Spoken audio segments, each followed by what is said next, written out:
जय हिंद दोस्तों। स्टेनोमेड इजी पर आपका स्वागत है। स्टार्ट करते हैं एक नया डिक्टेशन 80 वर्ड प्रति मिनट की स्पीड से। Ready, start. सहकारिता भारत के सामाजिक आर्थिक ढांचे की संस्कृति है। ग्रामीण इलाकों में मौजूद कृषि आधारित सहकारी समितियां खाद्य और पोषण संबंधी सुरक्षा हासिल करने में अहम भूमिका निभा सकती है।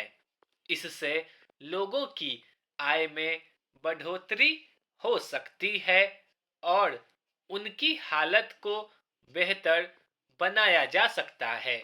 मौजूदा बाजार उपभोक्ता केंद्रित है और आर्थिक माहौल तकनीक से संचालित है। अतः सहकारी समितियों को स्मार्ट, प्रतिस्पर्धी और टिकाऊ बनाने के लिए उनमें उद्यम, प्रवृत्ति, कारोबारी कौशल आदि का होना जरूरी है। सहकारी समितियों की सफलता इन चार चीजों पर निर्भर करती है: संस्थागत और कारोबारी तौर तरीकों का मानकीकरण, सदस्यता और कारोबारी स्तर में बढ़ोतरी, अलग अलग तरह के कौशल का प्रशिक्षण और संचालन व प्रबंधन का बेहतर तौर तरीका। सहकारी समितियां स्वयं सहायता वाले सामुदायिक संगठन होते हैं जो स्वयं सहायता और जमीनी स्तर पर लोगों की भागीदारी सुनिश्चित कर सामाजिक, आर्थिक और राजनीतिक लक्ष्य हासिल करते हैं। ये बेहतर मकसद के लिए देश के संसाधनों के उत्पादन, वितरण और सामाजिक नियंत्रण में अपनी भूमिका निभाते हैं। सहकारी समितियों को सामाजिक और आर्थिक नीति का कारगर औजार माना जाता है और गरीबी कम करने, खाद्य सुरक्षा व रोजगार सृजन में ये समितियां बेहद प्रभावी हैं। इनके जरिए ऐसे क्षेत्रों में वस्तुओं और सेवाओं की आपूर्ति सुनिश्चित की जा सकती है जहां सरकार और निजी क्षेत्र दोनों असफल और निष्प्रभावी रहे हैं।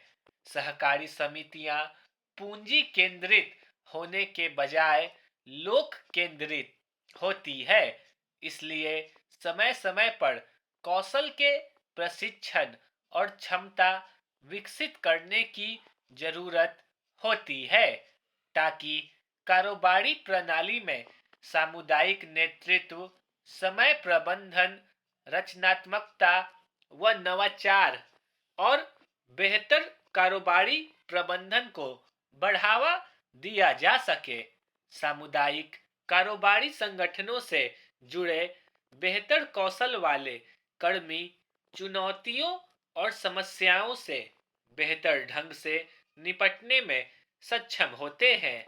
भारत का सहकारी आंदोलन ऐसे समय में शुरू हुआ जब ग्रामीण उद्योगों, कृषि, ग्रामीण आय और रोजगार पर औद्योगिक क्रांति का जबरदस्त असर दिख रहा था।